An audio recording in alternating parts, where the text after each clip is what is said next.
March மாதம் 22ஆம் தேதி சனிக்கிழமை அன்னைக்கு அஷ்டமி திதி வருதுங்க. அன்னைக்கு பார்த்தீங்கன்னா மூல நட்சத்திரமும் இருக்கு. மிக மிக சிறப்பான நாளுங்க. சனி பகவானுக்கு வந்து இப்போ பார்த்தீங்கன்னா மீன ராசிக்கு சனி பகவான் வந்து பயிற்சியாக போகின்றார். இப்போதைக்கு வந்து கும்பராசியில் இருக்காரு. அப்போ கும்பராசிக்காரர்கள், மீனராசிக்காரர்கள், மேசராசிக்காரர்கள் இவங்க 3 பேருக்குமே பார்த்தீங்கன்னா ஏழரை சனியினுடைய பாதிப்புகள் எல்லாமே இருக்கும். முக்கியமாக இந்த 3 ராசியில் இருக்கக்கூடிய அவிட்டம், சதயம், பூரட்டாதி, உத்திரட்டாதி, ரேவதி, அஸ்வினி, பரணி, கிருத்திகை நட்சத்திரக்காரர்கள் முக்கியமாக இவங்க வந்து முக்கியமாக கேர் எடுத்துக்கோங்க. எடுத்துக்கிட்டு இந்த அஷ்டமி திதி அன்னைக்கு சரிங்களா. அதாவது சனி பகவானுடைய குரு யார் அப்படின்னா வந்து பைரவர் தான். அப்போது பைரவர் வழிபாடு மிக மிக சிறப்பு. சனி பகவானால் ஏற்படக்கூடிய சங்கடங்கள் அனைத்தையுமே வந்து நீக்கி நமக்கு வந்து அருள் செய்வார் பைரவர். அவர் வந்து ஒரு எந்த பைரவராக இருந்தாலும் சரிதாங்க சரிங்களா. கால பைரவர் இருக்காங்க. அதுக்கப்புறம் பார்த்தீங்கன்னா வந்து அசிதாங்க பைரவர்.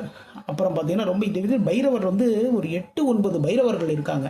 அப்போது எந்த பைரவராக இருந்தாலும் சரிதாங்க. கோவிலில் இந்த பைரவருக்கு வந்து அபிஷேகத்துக்கு வந்து பால் வாங்கி கொடுங்க.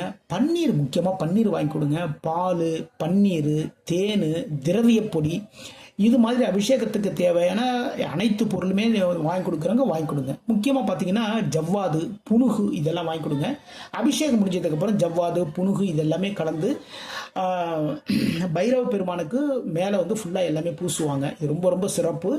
இதன் மூலமாக நம்முடைய உடலில் ஏற்படக்கூடிய தொல்லைகள், வியாதிகள் எல்லாம் இருக்கு இல்லைங்களா, இதெல்லாமே அகலும்.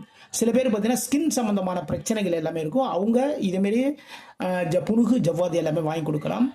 அதுக்கப்புறம் பார்த்தீங்கன்னா உங்களுடைய தொழிலில் வந்து கடன் ரொம்ப அதிகமாக இருக்குன்னு வச்சுக்கோங்களேன். நீங்கள் என்ன பண்ணுங்க அப்படின்னா வடமாலை சாத்துறதுக்கு வந்து கோவில்லையே வந்து அதுக்கான ஒரு பணத்தை வந்து நீங்கள் கட்டிட்டீங்கன்னா வடமாலை வந்து சாத்துவாங்க சரிங்களா. அந்த வடமாலையை வந்து அங்கே வரக்கூடிய பக்தர்களுக்கு எல்லாருக்குமே விநியோகம் பண்ணுங்க. அதுக்கப்புறம் வந்து முக்கியமான ஒரு விஷயம் என்னன்னா, ராகு கேது தோஷம் இருக்கிறவங்களும் வந்து வடமாலை வந்து சாத்தலாம். ராகு திசை நடப்பவர்கள் வடமாலை சாற்றலாம். அதே நேரத்தில் பார்த்தீங்கன்னா சுண்டல், அதாவது கொண்டக்கடலை, அப்புறம் பார்த்தீங்கன்னா உங்களுக்கு பிடித்த மாதிரியான, அதாவது பைரவருக்கு வந்து என்னென்ன இது பண்ணலாம், சர்க்கரை பொங்கல் வந்து நிவேதனம் பண்ணலாம். உங்களால் உங்கள் சக்திக்கு முடிஞ்சது எது வேணாலும் பண்ணுங்கள். இதுமாரி பண்ணீங்க அப்படின்னா பைரவருக்கு வந்து அபிஷேகத்துக்கு தேவையான பொருட்கள் வாங்கி கொடுங்க. அபிஷேகத்தை பாருங்கள். அபிஷேகம் முடிஞ்சதுக்கப்புறம் 27 மிளகுகள் கொண்டு சிகப்பு துணியில் சிகப்பு நூலால் கட்டி 2 நல்லெண்ணெய் விளக்குகள் சரிங்களா, 2 நல்லெண்ணெய் விளக்கு வந்து போடுங்க. அனைத்து விதமான கஷ்டங்கள் எல்லாமே தீரும்.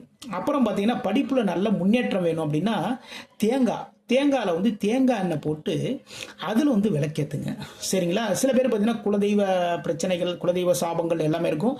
அதெல்லாம் நீங்கணும் அப்படின்னா அதே தேங்காயில் வந்து ஒரு தேங்காய் உடச்சிக்கோங்க. அது 2 மூடியிலையுமே வந்து தேங்காய் எண்ணெயும் விளக்கெண்ணையும் கலந்து பைரவருக்கு வந்து தீபமாக போடுங்க. அதாவது இந்த தீபம் போடுறது பார்த்தீங்கன்னா அபிஷேகம் முடிஞ்சதுக்கு அப்புறம் தான் போடணும். அதுதான் மிக மிக சிறப்பு.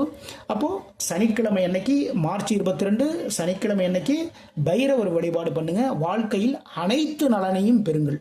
மீண்டும் சந்திப்போம். நான் உங்கள் ஜோதிடர் திருச்சரை ராஜா வெங்கடேஷ். வாழ்க வளமுடன், வாழ்க வளமுடன்.